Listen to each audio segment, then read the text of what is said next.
Sweet dreams, Sarah.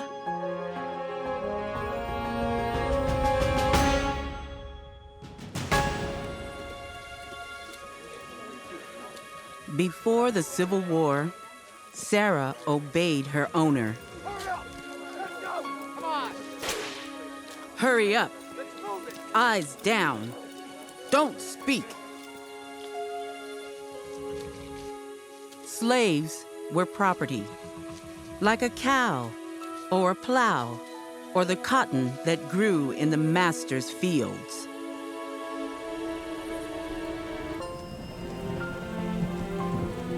But every day, Sarah dreamed of a different life. A husband, a family, a job that she loved. Her father was a carpenter. With a hammer in his hands, he could build anything. Sarah thought she could too.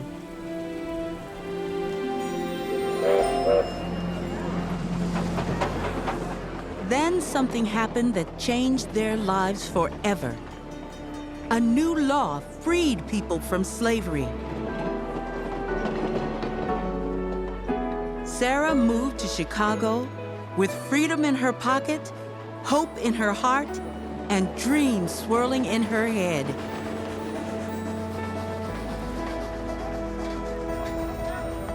She made her first dream come true when she married a kind stair builder named Archibald Good.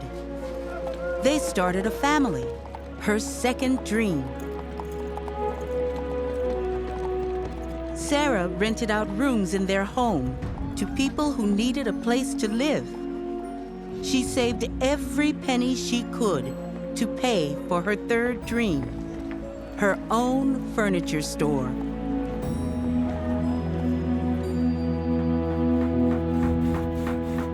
Every day, Sarah worked alongside her husband.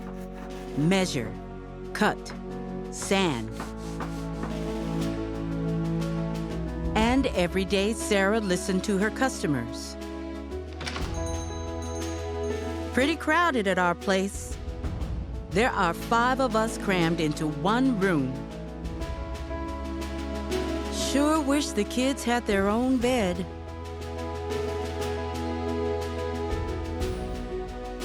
Many of Sarah's customers worked at low-paying jobs, and even those with big families could only afford to live in a one-room apartment. Sarah looked at the furniture in their store. Too boxy, too bulky, too big. Then Sarah had an idea, another dream. Maybe she could build a piece of furniture that would save space for her customers. If she could create a new kind of bed that folded up when it wasn't being used, each kid could have their own bed.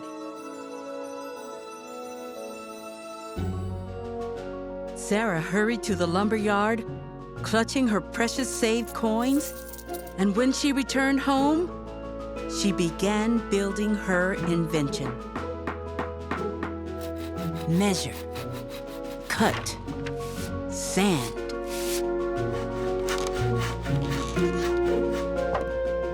Finally, she hammered in the last nail. Standing back, she looked at her creation, a desk, but not just any desk. Inside the cabinet doors, a fold-out bed was hidden. Sarah pulled. She pushed. Stuck.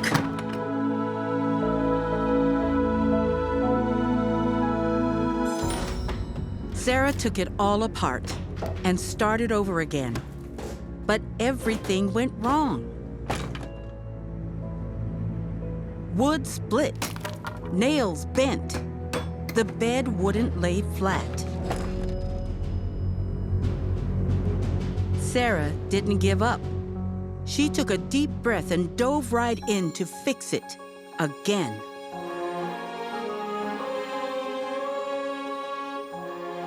At last, she stepped back and smiled. Now, when she pulled out the bed, it slid back in without a catch or a squeak. Archibald wanted to sell it in the store right away, but Sarah knew there was one more thing she had to do. She'd dreamt it. She'd built it. Now she needed to claim it.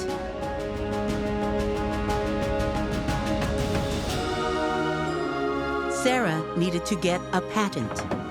A patent is a piece of paper from the government that says no one else can make or sell your invention. If someone else got the patent first, Sarah would lose the right to make and sell her cabinet beds.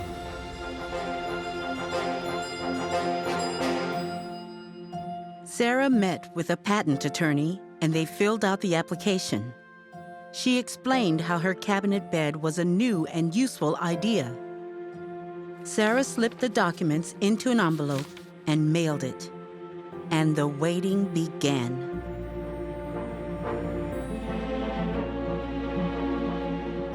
Months passed. Had the application gotten lost in the mail? Had they found out she was a woman, or that she was Black? Sarah knew some people thought a woman should stay at home to cook and clean and take care of the children. She knew that others believed if you had dark skin, you didn't have a right to own anything, and certainly not a patent.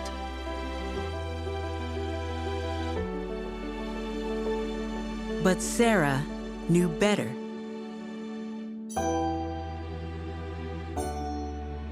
After a year, a letter finally arrived.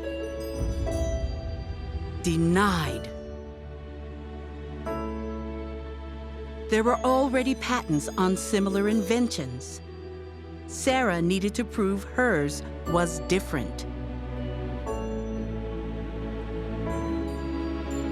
Carefully, she changed a word here and a sentence there, explaining more about her unique mechanism, the idea that had come to her so long ago. Slipping the paperwork and a bit of her heart into the envelope, Sarah sealed her fate and sent it off. Once again, she waited.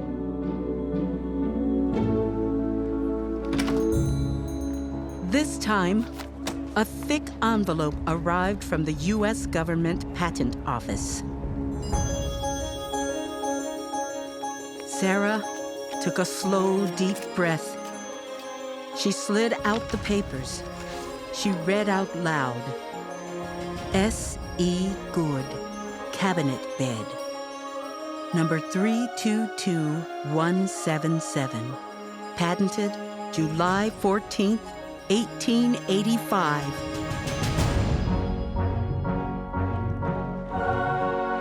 Staring at her name in print, Sarah proudly traced each letter. Her idea, her invention, her name in history.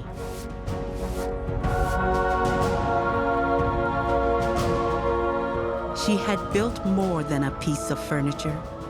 She had built a life far away from slavery, a life where her sweet dreams could come true.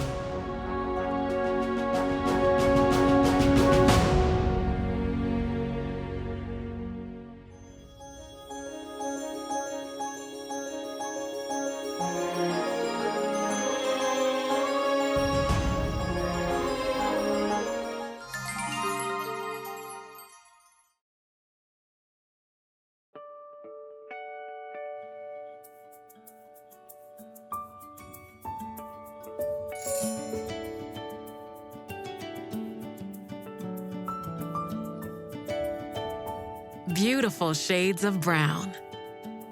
The art of Laura Wheeler Waring.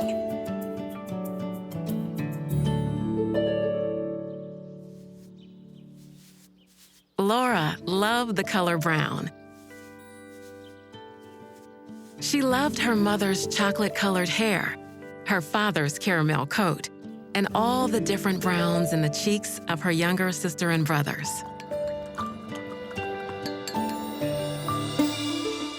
Some languages have 50 words for snow, she thought, swirling her brush in a puddle of chestnut paint. There should be 50 words for brown. It was hard to get each shade right. Laura dabbed a spot of paint on her skin. It didn't match at all. Not until she added some red and yellow. Maybe you didn't see brown in a rainbow, she thought. But brown was a rainbow, with orange and blue, red and green tucked inside, playing hide and seek.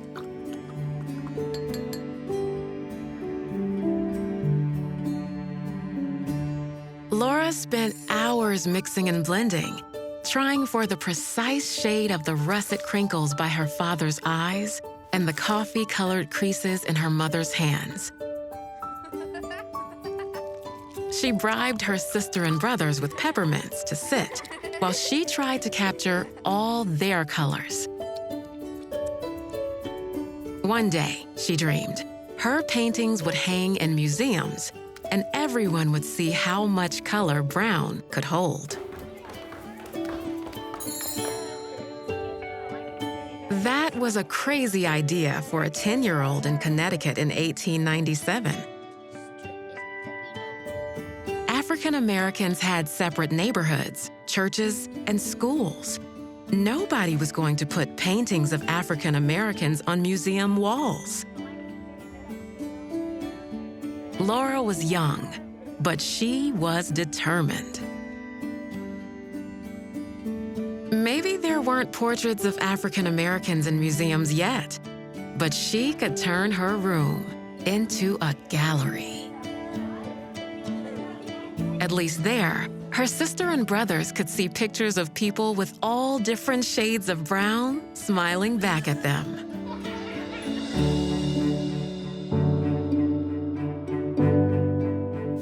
All through high school, Laura wanted only one thing: to go to a real art school, a place where she could learn to get the images she saw in her head out onto canvas. She applied to the Pennsylvania Academy of Fine Arts. It was far from home, expensive, and nearly all white. But when she got the acceptance letter, there was no question. Laura would get a job if she had to, but she would go. The academy was a good start, but Laura was hungry to learn more, to be around real artists. Everyone knew there was only one place to study art: Paris. Laura worked hard and won a scholarship. Clutching her paint box, she boarded a ship. Just like at school, nearly everyone around her was white. But her sketchbook was filled with portraits of people she loved, with luminous brown tones she didn't want to forget. In Paris, Laura visited museums and studied the paintings of Monet, Manet, and Cézanne. She set up her easel in the Jeu de Paume and copied the green skin of Lautrec's singers, the blue faces of Matisse's women, the caramel bodies of Gauguin's Tahitians. All the different ways people could be painted reminded Laura of what she'd wanted from the start: to paint portraits like the people she knew, people full of beautiful shades of brown.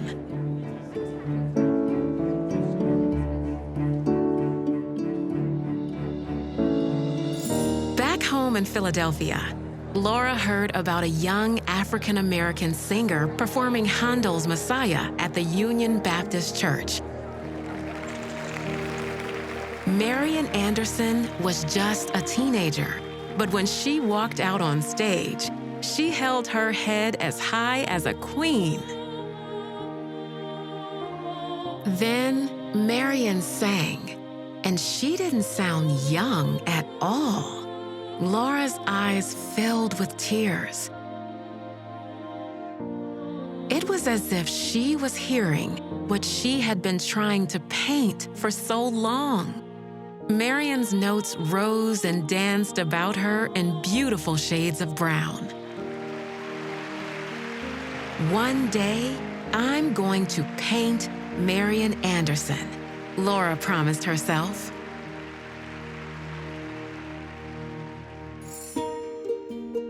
Paris had made Laura's painting more bold and confident. News spread about the remarkable artist whose subjects breathed on canvas.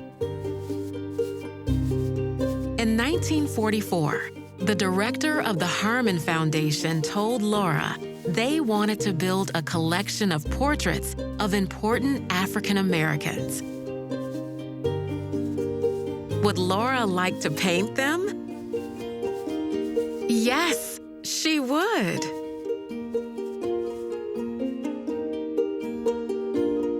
Laura painted journalist and activist Alice Dunbar Nelson with ebony brown gloves on her rosy brown skin, proud in a bright yellow dress.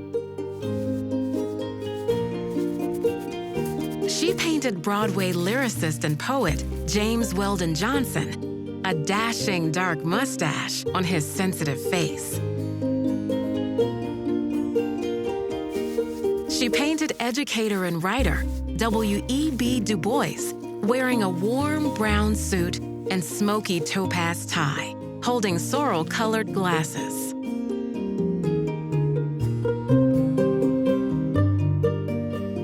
Laura was looking for more subjects when she saw a familiar name in the news. Marian Anderson had just been invited to sing at the White House, the first African American to do so. Marian's music was breaking down walls.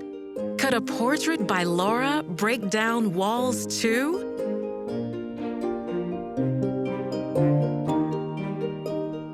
Laura asked Marian if she would sit for a portrait. Yes, she would.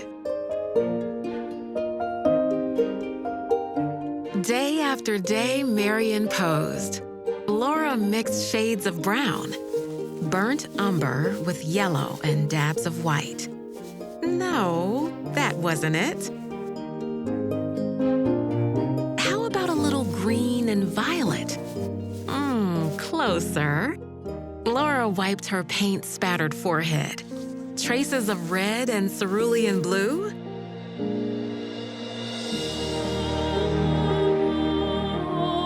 Laura looked at Marian and saw again the teenager singing so soulfully years ago. She heard again the music in all its beautiful shades of brown. She felt the melody travel down her fingers as she dipped her brush into the paints of her palette and found the exact luminous shade of Marian's beautiful brown skin, her gown, the room. Laura put down her brush. She held her breath as Marian studied the painting, hoping the great singer would see her spirit mirrored there. Marian smiled. Yes, she did. People flocked to see Laura's paintings as they traveled around the country. After the tour, the Smithsonian Institution in Washington, D.C., hung Laura's paintings in the National Portrait Gallery.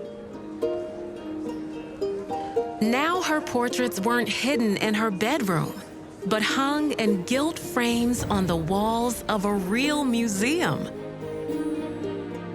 Now everyone could see the rainbow shining through each tone of brown. And children, like her nieces and nephews, could see faces like theirs and how beautiful they were.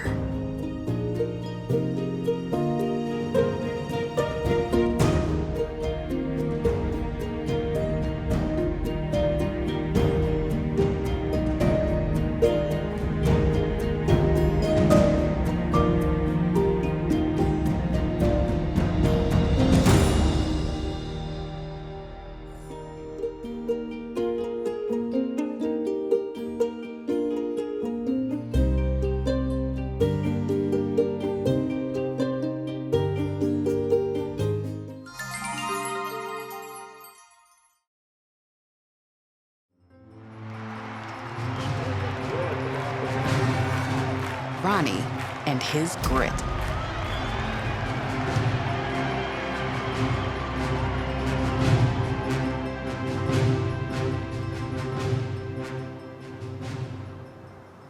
Let me tell you a story about Ronnie Lott. When others gave up, Ronnie did not. Ronnie always did what he set his mind to. Dedicated and tough, through and through. As a boy, he bought shoes that were red as fire. The commercials said they'd make him fly higher. So with all of his effort and all of his might, Ronnie prepared for his very first flight. But all his excitement and thrill didn't last. He jumped through the air, but came crashing down fast.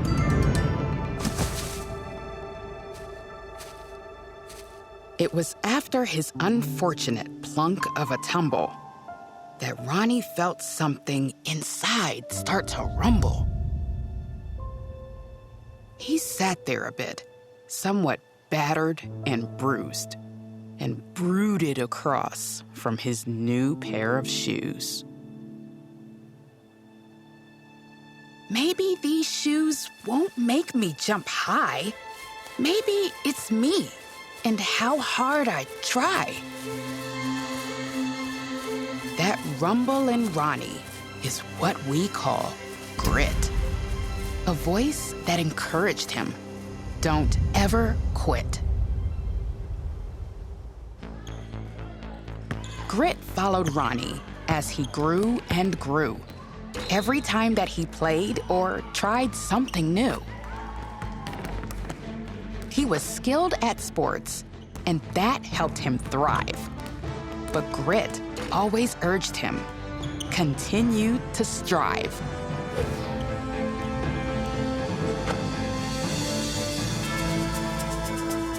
Grit had a voice that was strong and impactful, but Ronnie still needed to learn to be tactful.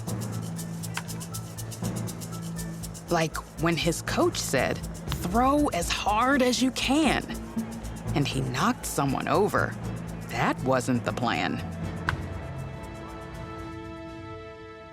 Respect those around you, his dad would say. Ronnie listened and learned along the way. In high school, Ronnie joined the football team and suddenly knew that he had a dream. When he put on his helmet and all of his gear, he felt that same rumble. His purpose was clear. While he missed some tackles and dropped some balls, he never gave up or stopped giving his all. When he fell, Grit told him, "Get back up again." When he lost, Grit said, "I know we can win." His mistakes were chances to try a new way, and tomorrow was always a brilliant new day.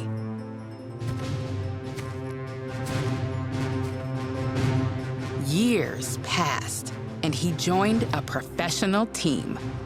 Ronnie and his grit were achieving their dreams.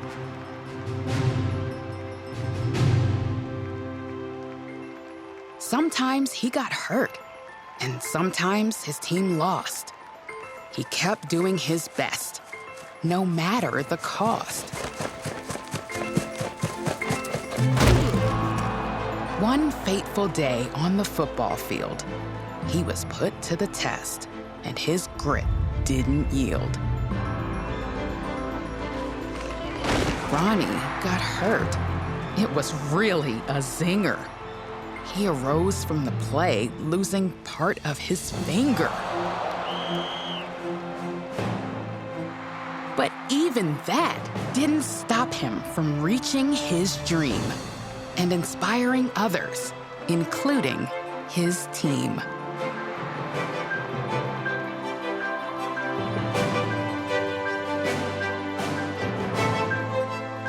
Today, Ronnie's football days are past, but his grit stays strong and always will last. He continues to give everything his all, whether teaching kids or playing ball.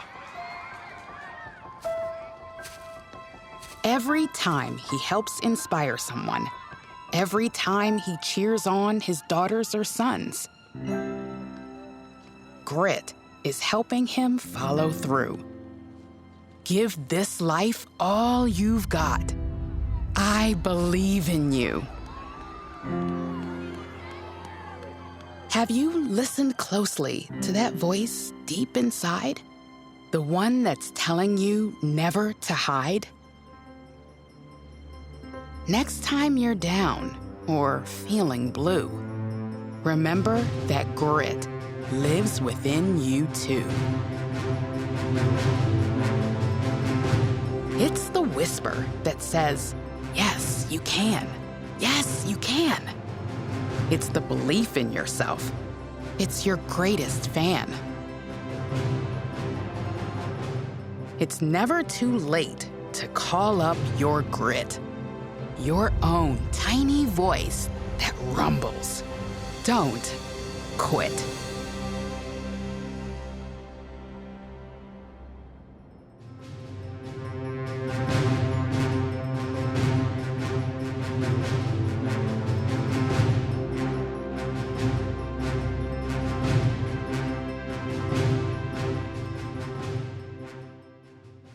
If you don't have Vooks, what are you waiting for? It's a kid-safe, ad-free library full of so many storybooks that are brought to life. Ask your grown-up and start exploring more fun stories like these. You have to go and ask for Vooks.